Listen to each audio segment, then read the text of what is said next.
Hello जी दोस्तों, नमस्कार। एक नई कहानी के साथ मैं आपके सामने फिर से उपस्थित हूँ। कहानी सुनते हैं।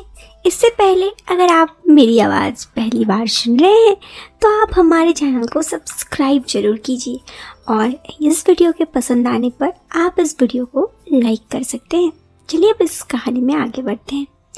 हुआ यूँ कि मेरे घर का खर्च नहीं चल रहा था, तो मैंने पार्ट टाइम नौकरी ढूंढनी शुरू की और एक अखबार की ऐड को देखकर एक बंगले में पहुंचा। सब बात फाइनल हो गई। शाम 6 बजे से रात 10 बजे का काम करना होगा और कभी कभी मुझे 10 के बाद भी रुकना पड़ सकता है। बात तय हुई।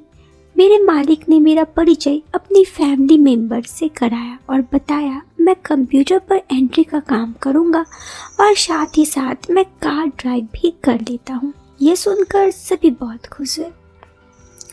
उस घर में रहने वाले मात्र 3 लोग, एक बॉस, उनकी वाइफ और तीसरी मोहिनी, उनकी बेटी। मोहिनी जैसा नाम वैसा ही मुंह में लेने वाली, बहुत ही खूबसूरत। उस दिन मैं केवल उसके चेहरे की एक ही झलक देख पाया था क्योंकि मेरी हिम्मत ही नहीं हो रही थी कि मैं उससे नजरें मिला पाऊँ। मैंने नौकरी वाली बात अपनी पत्नी को बताया। ये भी बताया कि कभी कभी मुझे घर आने पे देर हो सकती है। पोजीशन ऐसा था कि वाइफ भी सहमत हो गई। दूसरे दिन ठीक शाम के 6 बजे मैं उनके बंगले में पहुंच गया। काम निपटाने के बाद जैसे ही मैं घर के लिए निकलने लगा तो बॉस बोले, उठे, हम सभी एक पार्टी में जाना है, क्या तुम हमारे साथ जाने के लिए तैयार हो? पहला ही दिन और रुकना, मेरा गला सूखने लगा। मना करने की सूरत में हो सकता था कि जॉब चली जाए और ना मना करने की सूरत में मैं पहले ही दिन ओवर टाइम करना पड़ सकता था। खैर, अपनी पत्नी को फोन कर ये बात बताई तो उसने बेमन से जाने के लिए बोला। क्योंकि मेरा जॉब का पहला दिन था तो मैं भी थोड़ा फैशनेबल कपड़े पहन गया था। जूते वगैरह पॉलिश थे, इसलिए मुझे कोई परेशानी नहीं थी। मैं उनके साथ पार्टी में गया। बॉस तो मैचिंग सूट में थे। मैडम भी किसी से कम ना दिखने वाली थी। उनकी स्टाइलिश नीले गाउन पहनी थी, उसमें भी वो काफ़ी खूबसूरत लग रही थी। मोहिनी तो सिंपल टॉप पहनी थी लेकिन वो बहुत ही अच्छी दिख रही थी। वैसे भी वो काफ़ी अच्छी दिख रही थी। जीन्स पहनी थी। उस कपड़े में मोहिनी पूरी बहुत ही खूबसूरत। अगर उसे एकदम अंधेरे में देखा जाए तो वो अच्छी तरह देखा जा सकती थी। उन्होंने मुझे कार की चाबी पकड़ाई। मैं बॉस की तरफ देखते हुए कहा, सर ड्राइवर, वो 5-6 दिनों की छुट्टी पर है, इसलिए मैंने तुमसे पहले ही पूछ लिया कि कार ड्राइव कर लेते हो। मैंने बिना कुछ कहे चाबी उनके हाथ से ली और ड्राइवर सीट पे आके बैठ गया। साहब और मेम साहब पीछे की सीट पर बैठ गए और मोहिनी मेरे बगल की सीट में बैठ गई। एक बार तो मेरी नज़र उससे मिली पर फिर मैंने नजरें हटा ली और मैंने लोकेशन बताने के लिए गाड़ी स्टार्ट कर दी। 2 ही मिनट हुए होंगे कि कानों में साहब और मेम साहब की बातें जो पार्टी के बारे में बात कर रहे थे। हालांकि वो दोनों काफ़ी धीरे धीरे बात कर रहे थे, फिर भी मुझे लगने लगा कि आज रात मुझे देर हो जाएगी। अब तो जो होगी देखा जाएगा। अचानक गाड़ी चलाते हुए मेरी नज़र बैक मिरर पर पड़ी। मिरर से देखा तो वो दोनों एक दूसरे से अभी भी बात कह रहे थे। लोकेशन पर पहुंचने से पहले मोहिनी ने एक बार पीछे मुड़कर नहीं देखा और ना ही उनसे बात करने की कोशिश की। मुझे लगा कि मोहिनी इन बातों को जानती है, इसलिए उसे कोई फर्क नहीं पड़ता। वो केवल अपने कानों में ईयरफोन लगाकर गाना सुनने में व्यस्त थी। खैर, हम लोग पार्टी वाले लोकेशन पहुंच गए। वहां से तीनों उतरकर अंदर चले गए। किसी ने मुझे अंदर चलने के लिए बोला ही नहीं, इसलिए मैं वहां अकेला रह गया। रात के करीब 2 बज चुके थे। मेरे घर से बार बार फोन आ रहा था।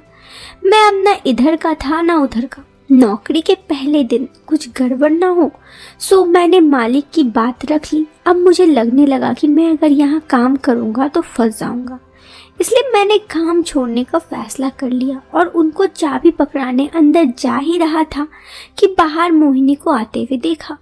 वो अपने पापा को सहारा देकर ले आ रही थी। साहब ने शराब बहुत ज़्यादा पी रही थी, संभाल नहीं पा रहे थे। मैंने मोहिनी से साहब को लिया और सहारा देकर कार की तरफ जा ही रहा था, तभी मोहिनी बोली कि मतलब मालकिन भी अंदर ही है। मैं कुछ न बोला और बिना कोई रिएक्शन दिए साहब को कार में डाला और मोहिनी के पीछे अंदर जाकर मेम साहब को भी उठा लाया। खैर मैं भी उनको कार में डाला। फिर मैं और मोहिनी दोनों अपनी अपनी जगह पर बैठे। थोड़ी देर बाद ही हम सब बंगले में पहुंचे। एक बार फिर से मैंने सहारा देकर उन दोनों को कमरे में पहुंचाया और चलने लगा। तभी मोहिनी बोली, सॉरी यार, इन लोगों की वजह से तुम्हें काफ़ी देर हो गई। कोई बात नहीं, लेकिन कल मैं नहीं आ पाऊंगा। ये कहकर मैं वापस जाने के लिए मुड़ा तो मोहिनी बोली, पहले ही दिन तुम थक गए। मैंने कहा थकने वाली बात नहीं है, मैं अपनी इनकम बढ़ाने के लिए पार्ट टाइम जॉब चुनी, पर इससे तो मैं ना घर का मुंह देख पाऊंगा और ना ही अपनी नींद पूरी कर सकूंगा। मोहिनी बोली, ठीक है मत करना, लेकिन कल आ जाओ। ठीक है कहकर मैं चल गया। घर जाकर अपनी पत्नी को पूरी बात बताई। वो बोली, ठीक है कल देखो क्या होता है। दूसरे दिन मैं मोहिनी के कहने पर उनके घर गया तो साहब बोले, अगर तुम फुल टाइम जॉब यहाँ कर लो तो तुम्हें तुम्हारे हिसाब से सैलरी मिल जाएगी। मुझे ये ऑफ़र अच्छा लगा क्योंकि मेरी भी वो भी जॉब प्राइवेट थी और ये भी। फिर मैंने एक दिन का समय मांगा। पहले अपनी पत्नी से मशवरा किया, मैंने उन्हें हामी भर दी और उनके यहाँ काम करने लगा। धीरे धीरे मैं उनके यहाँ काफ़ी घुल मिल गया क्योंकि मैम और मोहिनी एक बड़े घर की थी। तब वो मेरे सामने कैजुअल कपड़े में आने लगे। आप सभी समझ रहे हैं मतलब क्या मैं बोलना चाहता हूँ, मैक्सी गाउन वगैरह। उनके घर में मेरा एक स्थान बनता जा रहा था। लोग मुझसे खुलते जा रहे थे। मैं उनके घर के सदस्य जैसा बनता जा रहा था। उनके घर में किसी भी हिस्से में बेफिक्री से कहीं भी जा सकता था। बॉस जब भी घर पे रहते तो वो केवल मुझसे कुछ बातें करते इधर उधर ठीक यही हॉल में, और दोनों एक दूसरे से मुझसे ये सब बातें करते। मालिक और नौकर के रिश्ते के कारण मैंने पहल नहीं करना सोचा, पर घटना तो घटना ही हुई। हुआ कुछ यूँ कि जिस दिन ये घटना घटी उस रात पहले मैंने जम के इधर उधर खाना खाया था और शराब पी थी, तो मेरे दिमाग में ये सारी घटनाएं घटी रही थी।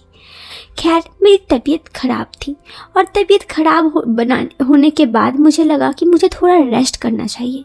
मैं रेस्ट करने के लिए मोहिनी के बगल वाला कमरा जो मेरा कमरा था वहाँ जाने लगा। लेकिन फिर मैंने जो देखा वो देख मेरी आंखें चौंक गई। जानना चाहते हो तो इंतज़ार करो और कमेंट बॉक्स पे कमेंट करो तो मैं आपको बताता हूँ कि आगे क्या हुआ। फिलहाल के लिए दीजिएगा मुझे इजाज़त। मैं मिलता हूँ आपसे फिर एक नए वीडियो में एक नया और इंटरेस्टिंग टॉपिक के साथ। Till then bye bye, take care, bye.